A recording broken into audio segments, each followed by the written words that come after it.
السلام علیکم جی، میں ہوں ضیاء بلوچ۔ سب سے پہلے میری دعا ہے کہ آپ دنیا بھر میں جہاں کہیں بھی ہوں خیریت کی بہترین حالت میں ہوں۔ سامعین، آج بڑی اہم خبریں۔ ایک تو عمران خان صاحب نے اڈیالہ جیل میں بیٹھ کر ایک بڑا فیصلہ کیا ہے، اور یہ بڑا فیصلہ ملک کے لیے، پاکستان کے لیے اور امت مسلمہ کے لیے، اس سے سیاست کو عزت ملی ہے۔ دوسری طرف میاں نواز شریف صاحب نے لندن میں بیٹھ کر بھی ایک فیصلہ کیا ہے، جس سے ووٹ کو تو نہیں، البتہ بوٹ کو عزت دینے کا جو ان کا اب تک کا فیصلہ تھا، اس پر مہر تصدیق ثبت ہو گئی ہے۔ اس کے علاوہ جناب آرمی چیف حافظ سید جنرل عاصم منیر صاحب فیلڈ مارشل امریکہ میں ہیں، ایک ہفتے کے دورے پر ہیں۔ پاکستان ادھر جناب صورتحال جو ہے پاکستان کے ہمسایوں میں جنگ کی بات، بلکہ ایٹمی جنگ کی بات ہو رہی ہے کہ جناب اسرائیل امریکی ایما پر ایران پر ایٹم بم پھینک سکتا ہے، حملہ کر سکتا ہے۔ اور دوسری طرف ہمارے آرمی چیف امریکہ میں شاپنگ کر رہے ہیں، مال پلازوں میں جناب وہ وزٹ کر رہے ہیں۔ یہ کیا معاملات ہیں، اس پر بھی بات چیت کرتے ہیں۔ اس کے علاوہ ہمارے عدلیہ میں کچھ جناب کیسز کی سماعت ہو رہی ہے۔ انہی میں سے ایک کیس تھا جناب فیصل صدیقی نے دلائل دیے، یہ سپریم کورٹ میں ریویو پٹیشن ہے، جو سپریم کورٹ نے فیصلہ دیا تھا کہ جو مخصوص نشستیں ہیں یہ سنی اتحاد کونسل کی بھی نہیں، دیگر جماعتوں کی بھی نہیں، بلکہ پاکستان تحریک انصاف کی یہ سیٹیں ہیں۔ اس حوالے سے ریویو پٹیشن ہے، اور گزشتہ روز فیصل صدیقی کے دلائل جو ہے وہ مکمل ہو گئے۔ اچھا، اس پر فیصلہ جو بھی ہو، کچھ بھی آ سکتا ہے، لیکن جو فیصل صدیقی کے دلائل ہیں وہ تاریخ میں لازمی لکھے جائیں گے، بلکہ جوڈیشل ہسٹری جو لکھی جائے گی اس میں لازمی اس کا ذکر ہوگا۔ دیکھیں، فیصلہ کوئی بھی آ سکتا ہے، کیا اس میں کوئی اہمیت بھی نہیں ہے کہ اگر یہ 66 سیٹیں پی ٹی آئی کو ملتی ہیں، نون لیگ پیپلز پارٹی میں تقسیم ہو جاتی ہیں، یا کچھ بھی ہو جاتا ہے، کیوں کہ حکومت کو ضرورت نہیں ہے۔ حکومت تو ماورائے آئین چل رہی ہے۔ انہوں نے پہلے 2/3 اکثریت سے آئینی ترمیم پاس کروائی تو کیا تھا، کوئی مسئلہ نہیں تھا۔ انہوں نے جناب لوگوں کو زبردستی اٹھایا، بند کیا، گن پوائنٹ پر دھمکیاں دی، آئینی ترمیم کرا لی۔ تو اب ایک مرتبہ پھر ان کو ضرورت ہوگی تو کرا لیں گے۔ اور دوسرا، پی ٹی آئی کو فرض کرو یہ سیٹیں جناب نہیں بھی ملتی تو کیا ہو جائے گا؟ پہلے جناب جو 100 لوگ کھڑے وہ کون سا کارنامہ سر انجام دیے، وہ ان کے بھی منہ بند ہے۔ تو اگر یہ سیٹیں بھی نہیں ملیں گی تو کچھ نہیں ہوگا۔ اگر مل گئی تو جمہوریت کی عزت ہے، سیاست کی عزت ہے، پاکستان کی سپریم کورٹ کی عزت ہے۔ لیکن اگر نہیں ملتی تو اس سے تحریک انصاف کو کوئی فرق نہیں پڑے گا، لیکن سپریم کورٹ کی بدنامی ہوگی۔ جیسے آج فیصل صدیقی نے کہا کہ یہ بہت برا ہوگا۔ میں کم از کم جناب 2-3 آپ کو 4 کلپ سنانا چاہتا ہوں، بالکل چھوٹے چھوٹے ہیں، اس سے آپ کو اندازہ ہوگا کہ فیصل صدیقی نے کس طریقے سے یہ اعصاب کی جنگ لڑی۔ ان کا کہنا یہ تھا کہ یہ پاکستان کی ہسٹری میں نہیں ہے کہ 11 عالی دماغ سپریم کورٹ کے ججز فیصلہ کرتے ہیں اور ریویو میں جا کر وہ فیصلہ تبدیل ہو جائے، ایسا ممکن نہیں ہے۔ ان کا کہنا یہ تھا کہ میں یہ سوچتا ہوں تو میں سوچ کر کہ میں تو وکالت چھوڑ دوں، مطلب یہاں تک انہوں نے کہا۔ فیصل صدیقی کا کیا کہنا تھا، ذرا سنیں۔ کمیشن نے کی، دیکھیں نا الیکشن کمیشن میلا فائڈلی ایکٹ کرتا، وہ تو پھر نہیں جاتے پھر 14 کے الیکشن میں چلے جائیں۔ 10-11 ممبرز، پاکستان کی ہسٹری میں ایسا نہیں ہوا ہے کہ 11 ججز نے ایک ججمنٹ دی ہے کہ سمون از انٹائٹلڈ، ڈس ایگریمنٹ ہے کتنا، اور وہ ریویو ہوئی ہے، آج تک نہیں ہوا۔ ہاؤ کین آئی تھنک سر، میں تو وکالت چھوڑ دوں کہ یہ میں سوچوں کہ 11 of the best minds of this country can get such a fundamental thing wrong۔ پہ فیصلے نہ کریں سر میں آپ کو بتا رہا ہوں۔ عدالتی رپورٹرز کے مطابق الیکشن کمیشن کی جانب سے عدالتی فیصلے پر عمل نہ کرنے پر فیصل صدیقی ججز کی توجہ اس جانب مرکوز کرنے کی کوشش کرتے رہے، مگر جسٹس جمال مندوخیل اور جسٹس محمد علی مظہر نے بات کا رخ موڑ دیا۔ سپریم کورٹ کے فیصلے کو کچھ تو عزت دیں، مجھے سپریم کورٹ کے مستقبل کی فکر ہے، یہ کہنا تھا فیصل صدیقی کا۔ اور ایک وقت ایسا بھی آیا کہ فیصل صدیقی خاموش ہو گئے، وہ کاغذ ادھر سے ادھر کرتے رہے، اور جو اس وقت پوزیشن تھی ججز کی وہ دیکھنے کے لائق تھی۔ کیوں؟ وہ ساری صورتحال کو سمجھ رہے تھے جیسے آنکھیں بند کی ہوئی ہوں۔ جیسے جناب جسٹس اطہر من اللہ نے کہا تھا کہ ہمارے ججز کی حالت وہ ہے کہ جیسے شتر مرغ جناب ریت میں اپنا سر دھنسا کے کہتا ہے کہ میں بڑا محفوظ ہو گیا ہوں، یہ صورتحال جناب ججز کی تھی۔ کیا کہنا تھا اور کیا اس وقت رد عمل تھا، फैसल सिद्दीकी का और दूसरी तरफ जो जजेस थे उनका क्या रवैया था, जरा देखें। सुप्रीम कोर्ट के पास आ गए थे। ठीक है, बैठिए जी। Faisal complete your. सर ये बात तो शुरू में ही पॉइंट आउट की थी जस्टिस कि जजमेंट तो इम्प्लीमेंट करे सर। लेकिन फिर वो स्टे भी है इसमें, उन चीजों में चले सर जाएंगे। और जितने भी प्राइवेट सिटीजन्स के खिलाफ जजमेंट होती है आप कहते हैं इम्प्लीमेंट करें, रिवर्स होगा तो फैसल कंप्लीट। सर ये तो बड़ी गलत, ये तो डिस्क्रिमिनेशन है सर कि हुकूमत है तो वो जजमेंट इम्प्लीमेंट भी ना करे सर। सर हुकूमत की अब चले। I leave it to your lordship, I leave it to your lordship. There has to be some dignity to the Supreme Court orders, sir. आप चलाए प्लीज करें Sir. देखिए ये तो आर्ग्यूमेंट्स आपके इंटरप्ट करते हुए जस्टिस हसन साहब ने ये कहा है ना, तो then you shall not be annoyed. You continue your argument. No, I'm not annoyed, sir. I'm worried about the future of the Supreme Court when its judgments are defied by the ECP, sir. That is what worries me. Case क्या है sir? हार जाएंगे कोई बात नहीं, it's not an issue. What will remain is the Supreme Court and the dignity of its orders, sir. That is important. Defy हुए हैं जी? कुछ गलतियां यहाँ से भी होती हैं। नहीं सर, आप लोगों की कोई गलती नहीं। था उस वक्त भी डिफाई हुआ 3-4 और 4-3 के चक्कर में। हाँ सॉरी जी मालूम है ना? अच्छा, जो भी इस इवेंट को कवर कर रहे थे उन रिपोर्टर्स का कहना यह है कि कम से कम पाकिस्तान की हिस्ट्री में ऐसा कभी नहीं देखा कि जिन वकला ने रिव्यू पिटीशन दायर की है वो तो जनाब बदहवास है, उनसे एक लफ्ज नहीं बोला जा रहा, और जो जजेस हैं वो मुसलसल ताबड़तोड़ हमले किए जा रहे हैं। आमतौर पर होता यह है कि जब रिव्यू पिटीशन दायर की जाती है तो फिर जो रिव्यू पिटीशन दायर करने वाले होते हैं वो आकर एक्स्ट्राऑर्डिनरी दलाइल देते हैं। तो मतलब यहां तो कोई एक भी दलील नहीं दी गई, और बल्कि उन्होंने लिख कर दे दिया, उन्होंने कहा जी जो फैसला है वही है, बल्कि दो जो इख्तलाफी जजेस ने जो फैसला दिया उन्होंने कहा जी वही हमारी दलील है। लेकिन जो जजेस थे, खास तौर पर जनाब अमीनुद्दीन खान साहब जो थे, वो तो बढ़ चढ़ कर किरदार अदा कर रहे थे, और ऐसा लगता था कि वो जनाब दोहरी ड्यूटी अदा कर रहे हैं। एक तो इस बेंच की सरबराही कर रहे हैं और दूसरा इलेक्शन कमीशन, तीसरा जनाब जो दूसरी पिटीशंस थी उन सब की भी भरपूर तरीके से नुमाइंदगी कर रहे थे। अच्छा, इस मौके पर जस्टिस हाजी अमीनुद्दीन खान साहब ने सवाल भी किया। उन्होंने कहा जी आप हर एक की गलती निकालते हैं, फलां ने गलत किया, इलेक्शन कमीशन ने गलत किया, ये बताएं आपकी कोई गलती नहीं। उन्होंने कहा जी हमारी गलती है, लेकिन हमारी गलती आह करने की है और दूसरी तरफ कत्ल किया जा रहा है। हम आह भी करते हैं तो हो जाते हैं बदनाम, वो कत्ल भी करते हैं तो चर्चा नहीं होता। फैसल सिद्दीकी ने क्या जवाब दिया, जरा सुने। कि वो जो खराबी सारों को तो इल्जाम देते हैं, election commission is wrong, high court is wrong, फ्ला इज रॉन्ग, अपने बारे में आप नहीं बता। नहीं सर, हमने अपनी गलती मानी। हम गलती मानी तो फिर हमने वो हमने गलती मानी है सर, फिर हमने फैसला करना है। आपने गलती की है तो फिर उसका सर हम तो सिर्फ ये कहते हैं हम आह भी करते हैं, ये वो रिव्यू फाइल हुआ तो हो जाते हैं बदनाम, वो कत्ल भी करते हैं तो चर्चा नहीं होता। हमारा केस आपके सामने ये, हम कब कह रहे हैं कि हमने गलती नहीं की, पीटीआई लेकिन हमारी आह है, उनका कत्ल है जमहूरियत का, ये देखें बस। बात सिंपल। अगर अब आप प्रियम्बल में चले, मैं फैसल सिद्दीकी साहब के आखिरी जो अल्फाज थे, जो फाइनल कंक्लूजन था और उनके फाइनल आर्गूमेंट थे, वो 1 मिनट की 1.5 मिनट की मैं आपको क्लिप सुनाना चाहता हूं। किस कदर वक़ार के साथ, किस कदर दर्द दिल के साथ उन्होंने ये आखिरी अल्फाज कहे, क्या कहा, जरा सुने।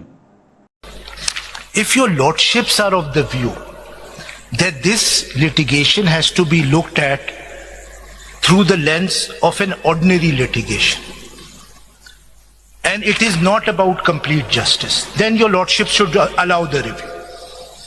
Only if your lordships are of the view that this is a case which involves the most important thing of our constitutional framework, which is that the will of the people must be represented in parliament, both in terms of general seats as well as in the reserved seats. Your lordships must exercise complete justice. अगर complete justice आपके ख्याल में इसमें करने की कोई जरूरत नहीं है, allow कर दो review. That's the right approach, sir.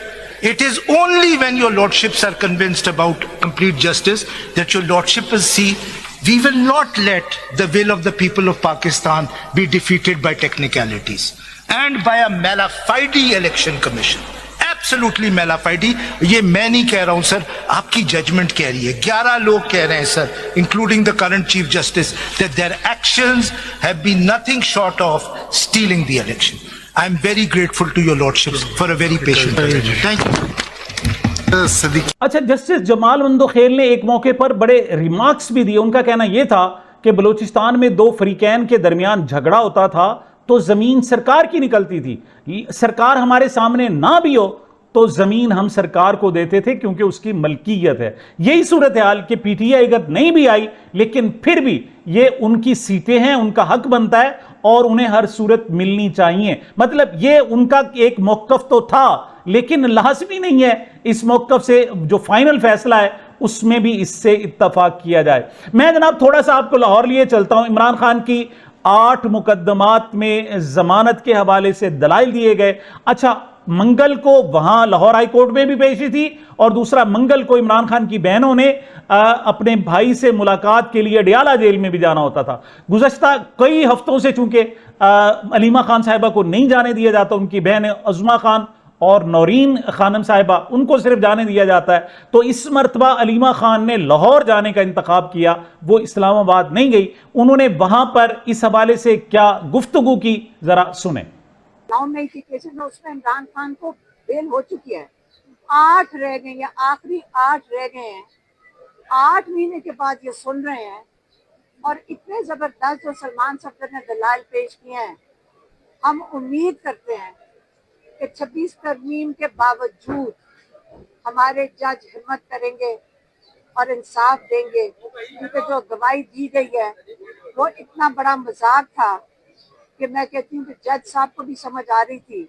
लेकिन अगर जज साहब अगर असली फैसला देना चाहें और जब ये केस चले, सबसे पहले जो झूठे गवाहियां हैं जो लोग देते हैं, जो एक अहद करके कुरान पे अहद करके झूठी गवाहियां देते हैं, पहले इनको जेल में डालें।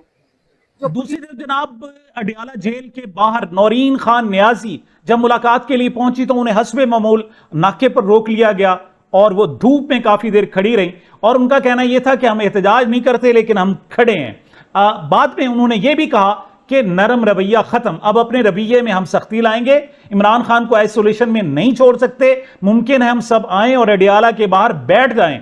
अगर हम अडियाला के बाहर बैठें तो किसी को नहीं बुलाएंगे, लोग खुद आ जाएंगे। अच्छा, उनसे सवाल किया गया कि इमरान खान को मुंतकिल कर दिया जाए कहीं, तो उनका कहना यह था कि इमरान खान इतने भी लावारिस नहीं है। अगर ये लोग इमरान खान के साथ कोई इस किस्म की हरकत करते हैं तो फिर पाकिस्तान के जो अवाम है उनका एक समंदर बाहर आएगा और इमरान खान को लावारिस नहीं छोड़ेगा। मुलाकात के बाद जनाब 2 बड़ी बातों का अनाउंस किया इमरान खान का। इस हवाले से जो बाकायदा ट्वीट आना है एक्सपोस्ट पर, वो अभी आना बाकी है, लेकिन बहरहाल 2 बड़े पैगामात नौरीन खानम ने और जनाब उज़मा खानम साहिबा ने इमरान खान के बाहर आकर पहुंचाए। एक तो आलमी सूरत हाल के पेश नजर इमरान खान ने एहतजाजी तहरीक की काल 2 हफ्ते के लिए मौखर कर दी। एक बहुत बड़ा फैसला है कि जब वो एक टेम्पो क्रिएट कर चुके थे, लेकिन ईरान और इसराइल की जंग है, ईरान हमारा हमसाया मुल्क और पूरी आलम इस्लाम, पूरी दुनिया की नजरें हमारे हमसाए, हमारे बॉर्डर ईरान पर हैं, तो उन्होंने कहा नहीं, मैं अपनी सियासत को पीछे करता हूं, पहले पाकिस्तान की सियासत और आलम इस्लाम की सियासत होगी, मेरी सियासत बाद में। मैं जेल में बैठा रहूंगा, लेकिन मैं आलम इस्लाम को, पाकिस्तान को किसी तौर पर भी गजिंद नहीं पहुंचने दूंगा। इमरान खान का कहना था पाकिस्तान को इस वक्त मुत्तहिद होना चाहिए, एहतजाजी तहरीक को 2 हफ्तों के लिए मौखर करता हूं। इमरान खान का मजीद भी कहना था कि बजट इलियट कैचर का बजट है। शहबाज शरीफ ने 4था बजट पेश किया है, अवाम पर मजीद बोझ डाला गया, पाकिस्तान में मजीद गुर्बत बढ़ेगी, 43 लाख पढ़े लिखे लोग पाकिस्तान छोड़ चुके हैं। मतलब यह है कि इमरान खान के पास अभी भी कोई एक आध अखबार, खास तौर पर रोजनामा डॉन जो है वो उनके पास आ रहा है और इसी हवाले से वो गुफ्तगू भी कर रहे हैं। दूसरी तरफ जनाब शाह महमूद कुरैशी साहब, उनकी हालत बड़ी ख़राब थी और उनको जेल से हस्पताल मुंतकिल किया गया था। गुज़श्ता रोज़ उनको वापस जेल भेज दिया गया। इस मौके पर शाह महमूद कुरैशी ने क्या पैगाम दिया, ज़रा सुने। हमारे रहीम, अस्सलाम वालेकुम। मैं आज दोबारा कोट लखपत जेल मुंतकिल हो रहा हूँ और मैं यहाँ से अस्पताल से डिस्चार्ज हो गया हूँ। मैं अपनी डॉक्टर साहिबान का, नर्सेस का, जिन्होंने मेरा ख्याल किया, उनका तहे दिल से शुक्रिया अदा करना चाहता हूँ। मैं अल्लाह ताला का बेहद शुक्रगुजार हूँ जिसने मुझे सेहत अदा की है और मैं अपने कदमों में चल के वापस कोट लखपत जेल जा रहा हूँ। मैं उन सब करम फरमाओं का जिनके मुझे पैगामात आए, मेरी सेहत के लिए दुआएं की, उन सब का मैं शुक्रिया अदा करना चाहता हूँ। आपकी मोहब्बतें हैं जो मेरा सहारा है और इन 2 सालों में जिन्होंने मुझे तक़वियत दी है और मुझे मजबूत रखा है। इंशाअल्लाह मेरी दुआ है कि अल्लाह ताला पाकिस्तान को अपने हिफ्ज़ व अमान में रखे, अंदरूनी खलफशार से महफूज रखे, बैरूनी यलगार से पाकिस्तान को महफूज रखे। ये तो इमरान खान का फैसला था, उसने जेल में बैठे हुए अपना ख्याल नहीं रखा बल्कि मुल्क का और उम्मत मुस्लिमा का ख्याल रखा। दूसरी तरफ नवाज शरीफ साहब इस वक्त लंदन में मौजूद हैं और उन्होंने ये मोहर लगा दी है जी कि उनकी जो सियासत है वो वोटों के ताबे नहीं होगी बल्कि बूटों के ताबे होगी। इस हवाले से अंसार अब्बासी ने ज़राए के हवाले से खबर दी है कि नवाज शरीफ हाइब्रिड तर्ज हुकूमत के हामी हैं, कौमी अमूर में अस्करी क़यादत के किरदार पर उन्हें कोई एतराज़ नहीं, इन अफवाहों में कोई सदाकत नहीं कि नवाज शरीफ सरकारी मामलात में बाअसर कुव्वतों के असर व रसूख पर नाखुश हैं। मतलब ये है कि वो ना सिर्फ अपनी बेटी, अपने जनाब भाई के कठपुतली बनने पर राजी हैं, बल्कि अगर ये कुव्वतें उन्हें भी जनाब कहती हैं, मौका देती हैं कि वो उनकी कठपुतली बनकर रहें, तो वो चौथी मरतबा वजीर आजम बनकर उनके पपेट बनने का भी जनाब ख्वाब जो है वो पूरा कर सकते हैं। दूसरी तरफ जनाब चलते हैं, इस वक्त वाशिंगटन में अमेरिका में जनाब हमारे आर्मी चीफ और फील्ड मार्शल हाफिज सैयद जनरल आसिम मुनीर साहब गए हुए हैं। अच्छा, ये बात बड़ी अजीब सी है कि इधर ईरान और इसराइल का कॉन्फ्लिक्ट है, जो सदर ट्रंप है वो तो जनाब 7 ममालिक की जो एक कॉन्फ्रेंस थी बड़ी, उसको छोड़कर फौरन जनाब फौरी तौर पर अमेरिका चले जाते हैं। वो कहते हैं मैं बड़े फैसले करने के लिए आया हूं। अच्छा, वो जंग बंदी की बात भी नहीं कर रहे, बल्कि कुछ इशारे तो ऐसे दिए जा रहे हैं कि शायद इस तैयारियां हो रही हों कि ईरान पर बाकायदा एटमी हमला कर दिया जाए। और दूसरी तरफ इस नाजुक सूरत हाल में हमारे आर्मी चीफ है कि वो अमेरिका बैठे हुए हैं। अच्छा, इस हवाले से जो पहले खबरें दी गई वो ये थी कि जनाब उनको जो अमेरिकी आर्मी है और उसकी 250th यानी 250वीं सालगिरह है, उसके हवाले से उनको सरकारी तौर पर मदऊ किया गया। लेकिन अमेरिकी अखबार ने बाकायदा इसकी तरदीद दे दी और उनका जी उनको किसी को नहीं बुलाया गया।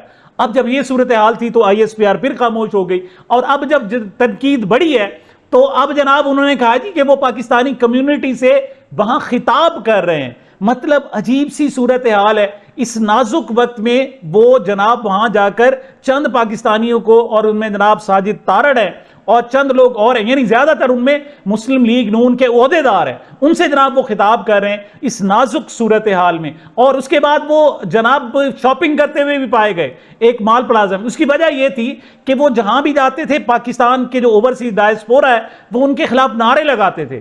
तो उन्होंने ये जेस्चर शो करने के लिए कि नहीं, ऐसा नहीं है कि हर जगह जनाब आर्मी चीफ के खिलाफ नारे लग रहे हैं, बल्कि उनको वो तो जनाब देखें कैसे शॉपिंग कर रहे हैं लोगों के दरमियान में।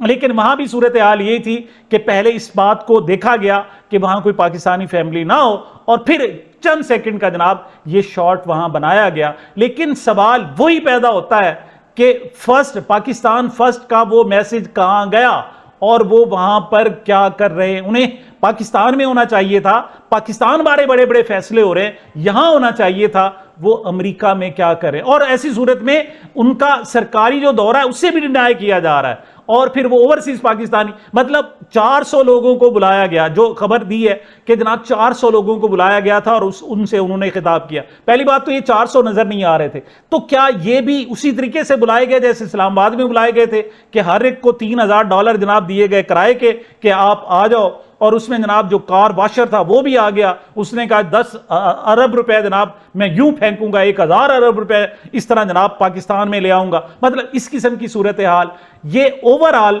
चीज ऐसी है जो ना सिर्फ पाकिस्तान बल्कि आलम इस्लाम بلکہ پوری دنیا کو ہضم نہیں ہو رہی کہ ہمارے آرمی چیف وہاں پر کیا کر رہے ہیں۔ اس حوالے سے روزنامہ ڈان نے جناب باقاعدہ تجزیہ لکھا ہے۔ ان کا کہنا ہے کہ فیلڈ مارشل عاصم منیر کے دورے کا تعلق امریکی فوج کی 14 جون کو ہونے والی تقریبات سے نہیں تھا۔ تجزیہ کار مائیکل کوگل مین کے مطابق اسرائیل ایران تنازع کے ہنگام میں جنرل عاصم منیر کا امریکہ کے دارالحکومت میں موجود ہونا غیر آسودہ گفتگو کو جنم دے سکتا ہے۔ بہرحال ISPR کی ذمہ داری ہے کہ اس حوالے سے وہ چیزوں کو کلیئر کرے کہ ہماری جو قیادت ہے اور خاص طور پر عسکری قیادت ہے وہ کیا کر رہی ہے۔ سامعین، یہ میری اب تک کی گزارشات تھی۔ مجھے اپنے اس چینل کو اپنی محبتوں اور دعاؤں میں یاد رکھیے گا۔ ملتے ہیں چھوٹے سے وقفے کے بعد۔